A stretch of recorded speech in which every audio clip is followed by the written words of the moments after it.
Hello again, everybody. Welcome back in. So in this video, I'm going to be showcasing my Forerunner account. I'm here in Gear Dungeon 1. I finally decided to complete Stage 10 for this account. And one of the heroes that I decided to bring into the battle, yes, that's right, the new epic defender for the Northern faction, Rhox. Hey, we summoned him this weekend. We needed one copy. We built him up. I'll show you how well he did.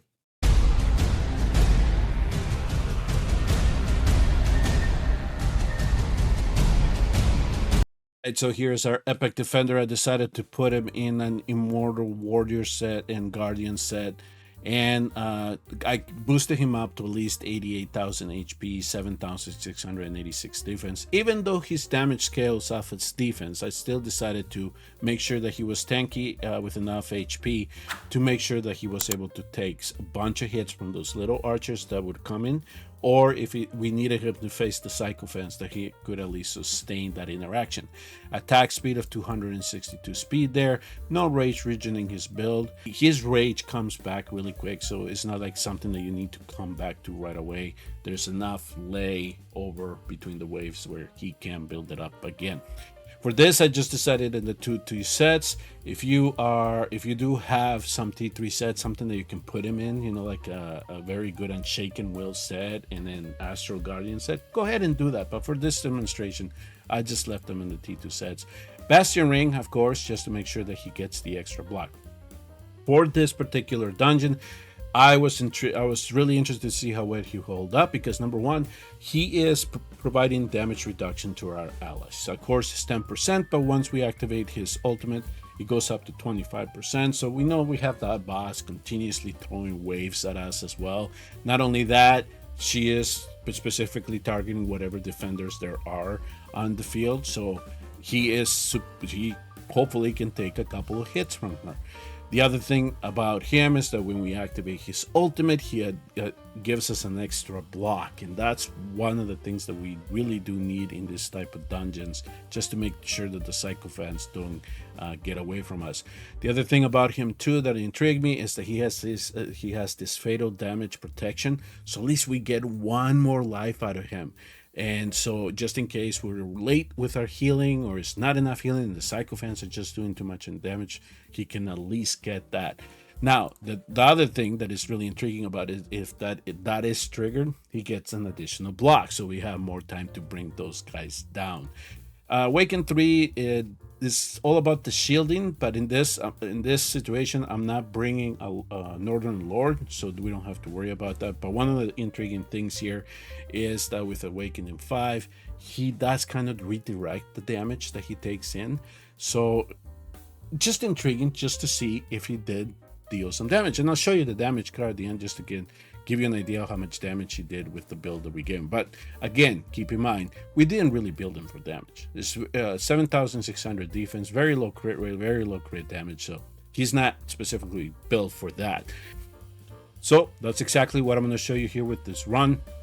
The one thing that I can tell you with this strategy, just in case when you're looking at the clip, because I am going to let it run here in the background and just let you all watch the run, and I'm going to take myself out the screen so you can see it. But the thing with on the bottom, I'm using Mary to kind of set up Bierna when the psychophants are coming through. Once I see that number on the last psychophant is when I activated Mary's ultimate. Make sure that the vulnerability is added, and then just trigger Bierna's ultimate and then just clear everything out, and also making sure that I have Dolores' ultimate activated to get that inspiration on Bierna. And then on top, it's all about simultaneously queuing both of Comet's and Artemis ultimates, just to make sure that we can get that anti-heal applied while they're being blocked by the defender, and then Comet can just take things out. And then you'll see at the end there that Rhox did save my run, and we were able to complete it. I'm gonna let it play out, and you guys can see how everything's set up. And I'm gonna tell you that at the end of this, Rhox did very well, and is somebody that I think you can use to combat these stages.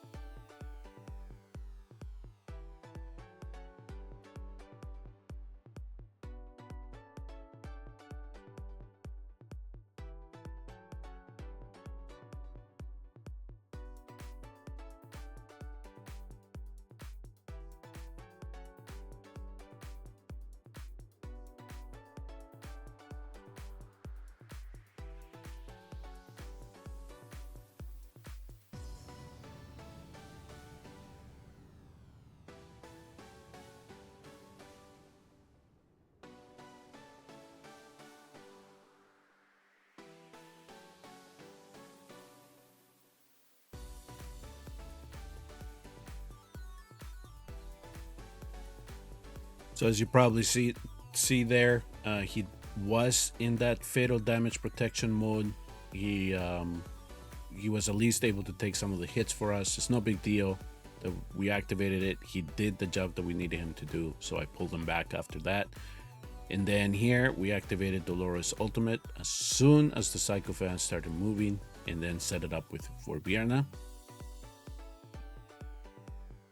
Activating Mary's ultimate when I saw that last psychophant kind of enter her range area, just to make sure that her passive did take effect. And here we're now just setting the top, just to make sure that Comet and Artemis are ready to counter the first wave on the top.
So this is the part of the strategy we will bring the defender back in the bottom just to protect ourselves against these archers. You can see that he took the hits very well, so he definitely can take a punch or two in this dungeon.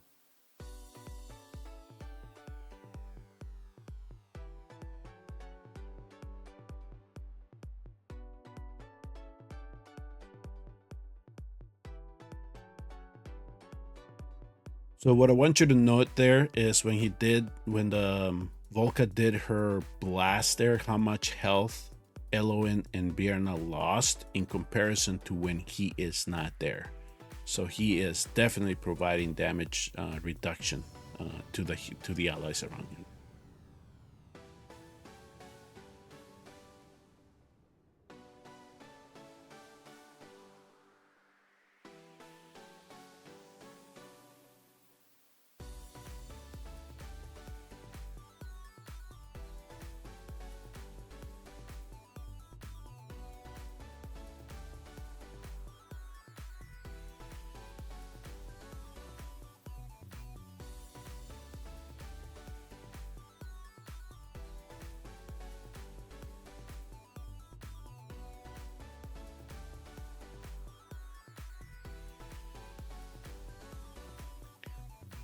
This is the part of the run where I'm really praying to the RNG gods, because as you can see, I did not activate Mary's ultimate. I'm saving it for this wave here, the last wave at the bottom. So by this stage, we had activated enough ultimates where Bierna's damage was already stacked as high as she could with her Soulbunner kind of set. So I had to have faith enough that that wave could be brought down without Mary's vulnerabilities.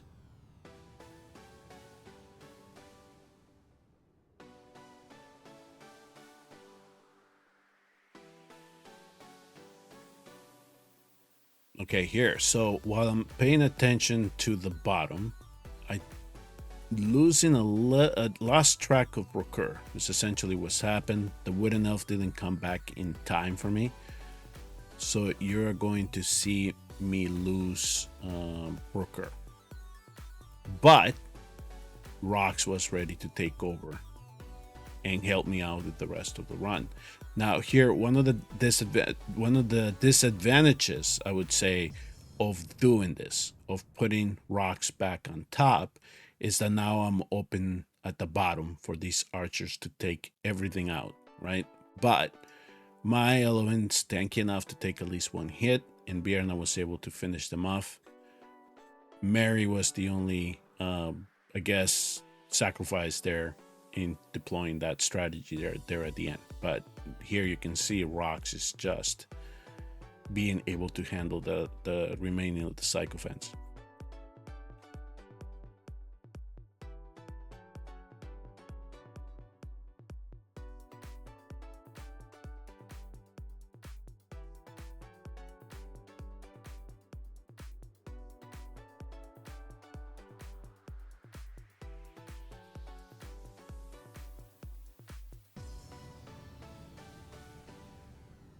But this part here, I'm waiting for Komet's ultimate to be ready.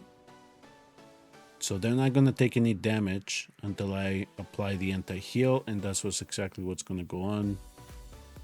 Now we're just going to wait, activate the ultimate, and we have Broker now ready to use as backup.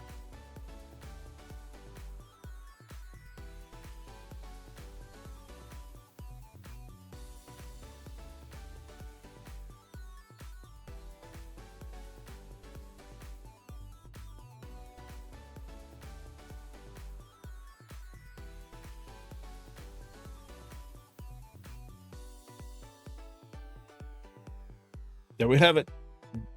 We have completed stage 10 of Gear Dungeon 1 in this account. The damage cards you can see here, this is a Bierna Komet, kind of ruled the world in the stage, but for Rhox here, he did a little bit of damage blocking those psychophants, but again, we did not build him for damage. We want him to survive, so that's what I put 3 HP percentage rings or jewelry on him, just to make sure that he was able to make it through the battle. He was able to take a couple of hits, no problem, and he definitely can take a couple of hits from the boss. So he is a very good epic for this dungeon. He offers damage reduction to the units around him. He has that fatal damage protection in case he does get into trouble, and he has those conditions where he does get additional block as well to contend with those psychophants. I'm going to leave you with the builds. Essentially, they're all standard. Try to get into that 17,000 attack threshold. This was essentially what I was looking for. Add the rest as critical damage. Bierna and Dolores don't need speed, so I didn't have to worry too much about speed for them. And if you see speed on Bierna, it essentially came off with the pieces. But what I was looking for on Bierna was, of course, crit rate, crit damage, rage regeneration. Same with Komet, but at the same time, he does need speed. And you're gonna see Artemis. I put him in a Soulburner kind of set, and this again has all to do with trying to get those ultimates revved up and be able to do as much damage as possible there at the end. So I will leave you all there. If you did like the content that I presented here today, please do hit like and subscribe, and I will see you all in the next Watcher of Realms video.